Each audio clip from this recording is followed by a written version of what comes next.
Selamat datang di saluran kami. Di video kali ini, kita akan menyelami sebuah perjalanan sejarah yang menarik dan penuh makna. Kenapa bangsa Melayu atau Malaysia mayoritas beragama Islam? Lalu, sebelum Islam datang, agama apa yang dianut oleh orang-orang Melayu? Apakah Islam datang secara paksa ataukah dengan damai dan cinta? Video ini bukan sekadar menggali sejarah, tapi juga mengungkap bagaimana satu peradaban berubah arah menjadi titik tolak identitas sebuah bangsa. Mari kita telusuri bersama dalam narasi panjang berikut ini. Siapa itu orang Melayu? Bangsa Melayu adalah salah satu kelompok etnik utama di Asia Tenggara, tersebar di Malaysia, Indonesia bagian barat, Brunei, Singapura, dan Thailand bagian selatan. Wilayah yang mereka huni dikenal sebagai Nusantara, yang dulu menjadi jalur dagang strategis antara India dan Tiongkok. Secara geografis dan budaya, orang Melayu dikenal sebagai masyarakat pesisir yang terbuka terhadap pengaruh luar, karena wilayahnya yang menjadi titik pertemuan berbagai peradaban India, Tiongkok, Timur Tengah, bahkan Eropa. Agama sebelum Islam, animisme, Hindu, dan Buddha. Sebelum kedatangan Islam, orang-orang Melayu tidak mengenal agama tauhid.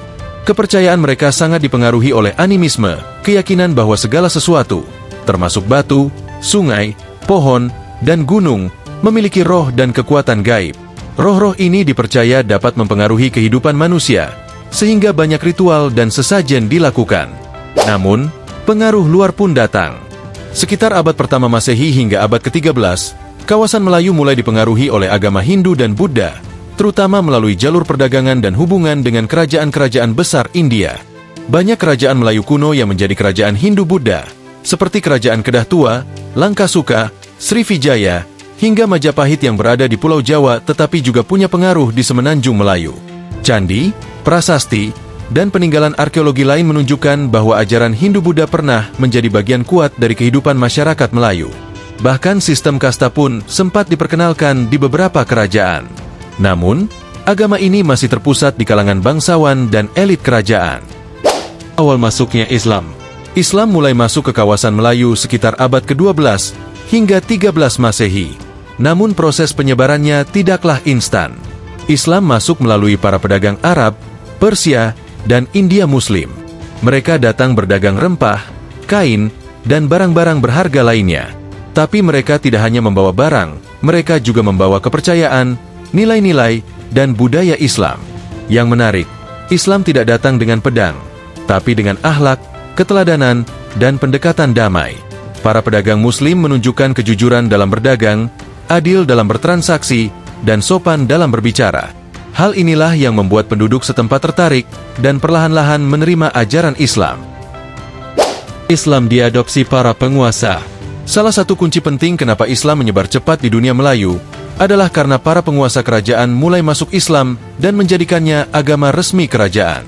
Kerajaan Samudera Pasai di Aceh adalah kerajaan Islam pertama di Nusantara yang muncul sekitar abad ke-13. Dari sana, pengaruh Islam mulai menyebar ke Melaka, yang menjadi pusat penting penyebaran Islam. Sultan Melaka, Parameswara, memeluk Islam dan mengubah namanya menjadi Sultan Iskandar Shah. Ketika para penguasa menjadi Muslim, rakyat pun mengikuti. Islam kemudian menjadi agama yang mendominasi kehidupan sosial, budaya, hukum, dan pendidikan. Mengapa Islam mudah diterima? Ada banyak alasan mengapa Islam mudah diterima oleh orang-orang Melayu. 1. Kesederhanaan ajaran Islam. Islam tidak serumit ajaran Hindu yang memiliki sistem kasta dan banyak dewa. Ajaran Tauhid yang menekankan keesaan Tuhan terasa lebih dekat dan membebaskan. 2. Akhlak pedagang Muslim. Keteladanan para pedagang Muslim dalam kehidupan sehari-hari menunjukkan wajah Islam yang ramah, adil, dan jujur. 3. Pengaruh Sufisme. Banyak ulama Sufi datang ke tanah Melayu. Mereka menggunakan pendekatan yang lembut, penuh cinta, dan menyesuaikan dakwah dengan budaya lokal. 4. Perlindungan sosial dan ekonomi. Dalam sistem Islam, keadilan sosial sangat ditekankan, dan hal ini menarik bagi rakyat kecil yang sebelumnya tertindas sistem kasta Hindu. Seiring waktu, Islam tidak hanya menjadi agama, tapi juga menjadi identitas Melayu itu sendiri. Bahkan dalam perlembagaan Malaysia modern, disebutkan bahwa seorang Melayu harus beragama Islam. Islam mempengaruhi semua aspek kehidupan Melayu, dari adat pernikahan, pakaian tradisional, makanan halal, hingga sistem pewarisan dan pendidikan. budaya Melayu pun bertransformasi, musik, seni ukir, bahkan sastra, semuanya dipengaruhi oleh nilai-nilai Islam. Hari ini, Islam merupakan agama resmi Malaysia dan dianut oleh mayoritas masyarakat Melayu. Meskipun Malaysia adalah negara multi-agama dan multi-etnik, Islam tetap menjadi dasar spiritual, budaya, dan politik bangsa Melayu. Namun tantangan juga ada. Globalisasi, sekularisme, dan isu-isu sosial menjadi tantangan baru dalam menjaga identitas Islam di Malaysia. Tapi sejarah panjang ini membuktikan bahwa Islam bukanlah agama asing bagi Melayu. Ia telah menyatu dan menjadi nafas kehidupan bangsa. Jadi, mengapa orang Melayu atau Malaysia beragama Islam? Karena Islam datang dengan damai, menunjukkan akhlak, dan memberikan harapan baru. Karena para raja memilih Islam, dan rakyat pun mengikuti. Karena ajarannya sederhana namun dalam. Dan karena Islam tumbuh bersama dengan identitas Melayu. Sebelum Islam, memang pernah ada Hindu dan Buddha. Tapi Islam datang bukan untuk menghapus, melainkan menyempurnakan peradaban yang telah ada. Inilah kisah panjang tentang bagaimana Islam menjadi bagian tak terpisahkan dari jiwa Melayu. Terima kasih telah menonton video ini.